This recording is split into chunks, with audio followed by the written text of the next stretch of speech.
The Vietnam War was a conflict fought in a place unlike any other.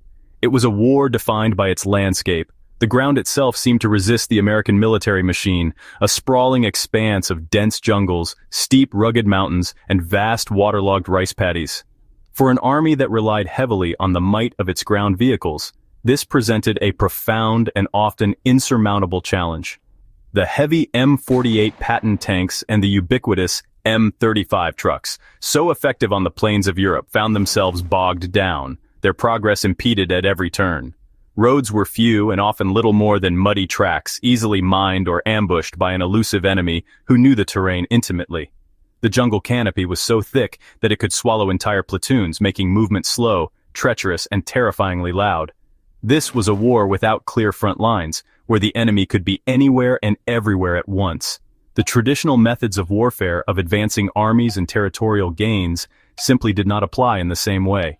The challenge was not just about fighting, but about getting to the fight.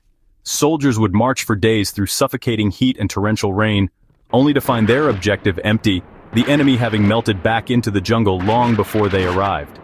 The very nature of this guerrilla conflict demanded a new kind of mobility, a way to leap over the obstacles that the ground presented.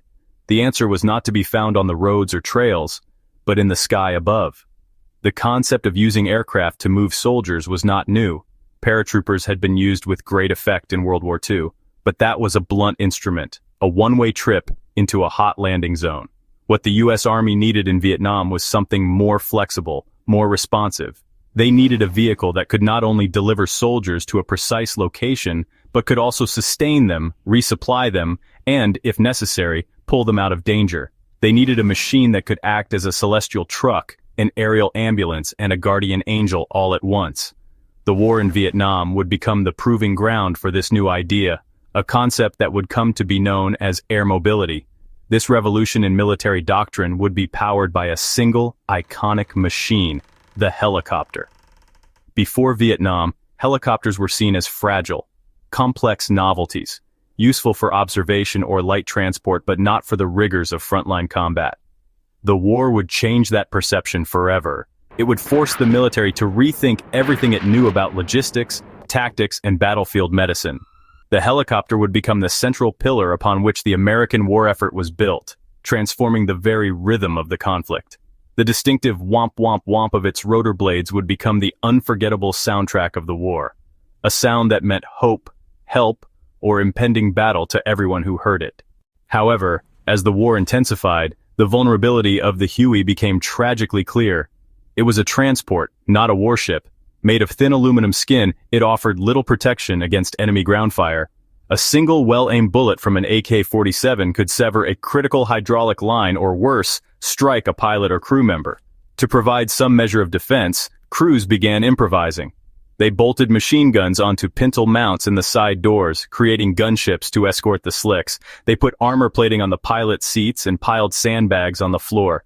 But these were stopgap measures.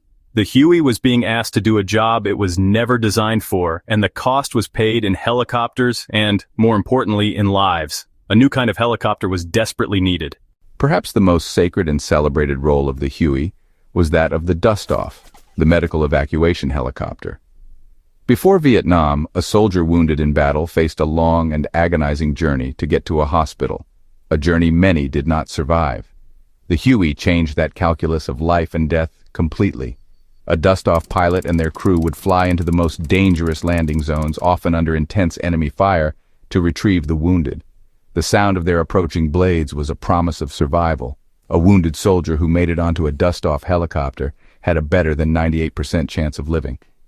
These crews were famously brave, guided by a simple creed: no compromise, no rationalization, no excuse. Fly the mission. Fly the...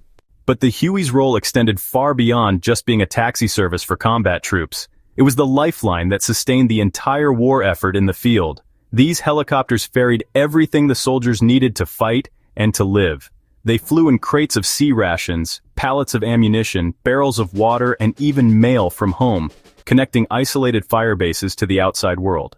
When a patrol ran low on supplies, it wasn't a truck that resupplied them, but a Huey hovering just above the treetops, lowering its precious cargo on a rope. In a country with few reliable roads, The Huey became the indispensable logistical backbone, ensuring that soldiers, no matter how remote their position, were never truly alone or cut off from support. The machine at the heart of this new airmobile strategy was the Bell UH-1 Iroquois. But honestly, no one ever called it that. To the millions who served, flew, or were saved by it, it was simply the Huey. It was a remarkably versatile aircraft, a simple yet rugged machine that could be adapted for almost any task imaginable. Its main purpose was to serve as a slick, a transport helicopter stripped down to carry as many soldiers as possible. A Huey could pick up a squad of infantry from a secure rear base and, in a matter of minutes, deposit them deep within enemy territory, bypassing the perilous jungle that would have taken days to cross on foot. It was the airborne equivalent of a troop truck, delivering fresh forces directly to the point of conflict. The difference in performance was dramatic. The Cobra was nearly twice as fast as a Huey gunship and far more nimble. It could dive on a target, unleash its weapons, and climb away before the enemy even knew what was happening.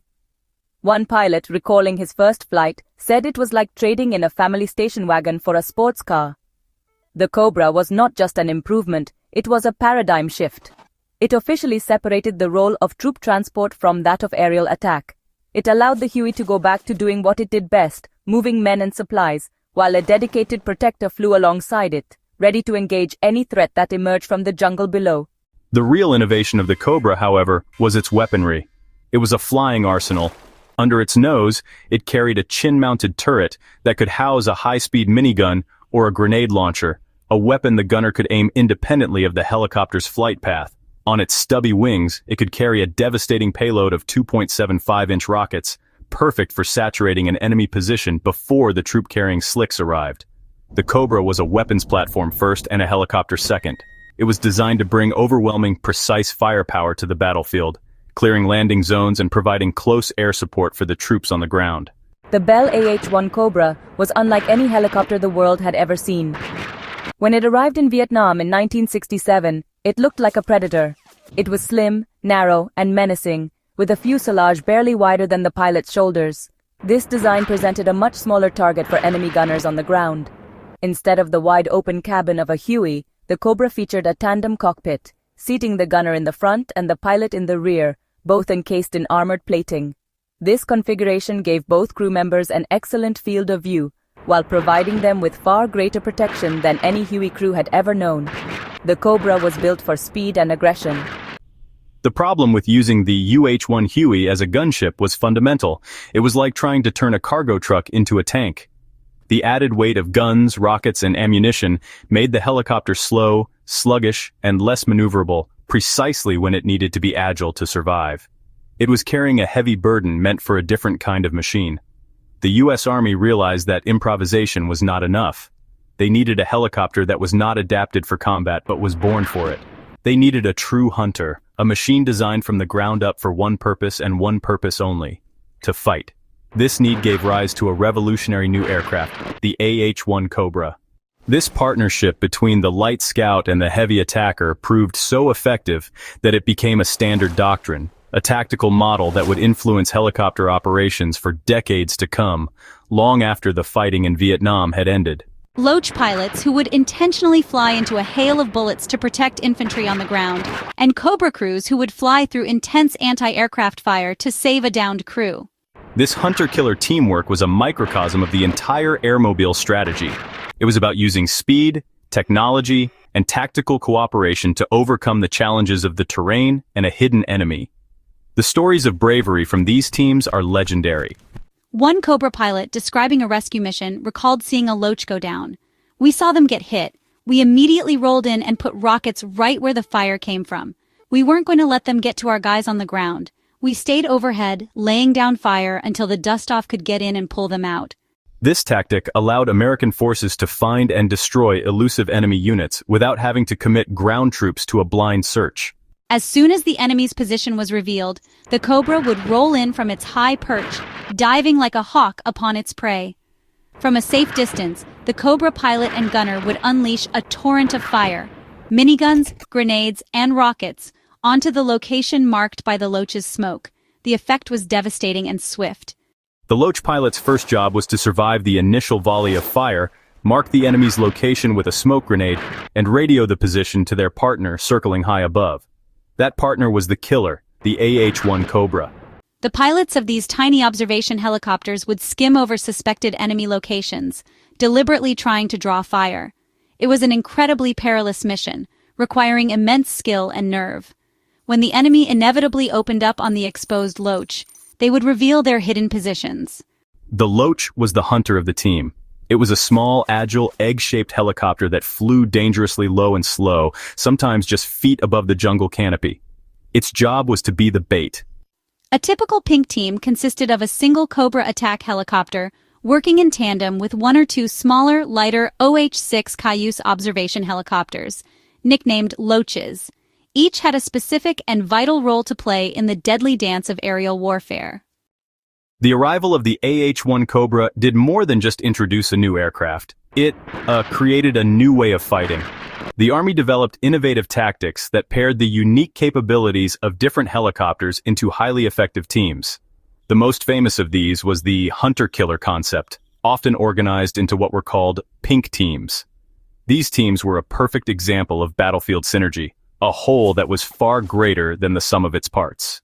The revolution that began in the rice paddies and jungles of Vietnam continues to echo in every conflict zone where the sound of rotor blades cuts through the air. The legacy of the Huey and the Cobra is not just in the steel and wiring of the Black Hawks and Apaches that fly today. It is in the very way modern armies think about fighting a war. The Vietnam War was the crucible in which modern helicopter warfare was forged. It transformed the helicopter from a peripheral support vehicle into a centerpiece of military power. The strategies of air assault, medical evacuation, and close air support that are now standard procedure for armies around the world were first developed and perfected in the skies over Southeast Asia. The Apache's advanced capabilities are a direct descendant of the tactical problems first faced by Cobra crews in the jungle. Equipped with advanced sensors, night vision, and sophisticated targeting systems, the Apache was designed to hunt and destroy enemy armor from miles away. It took the basic idea of the Cobra, a dedicated attack platform, and elevated it with technology that the pilots of Vietnam could only have dreamed of. Similarly, the success of the Cobra's hunter-killer role inspired the creation of an even more formidable attack helicopter.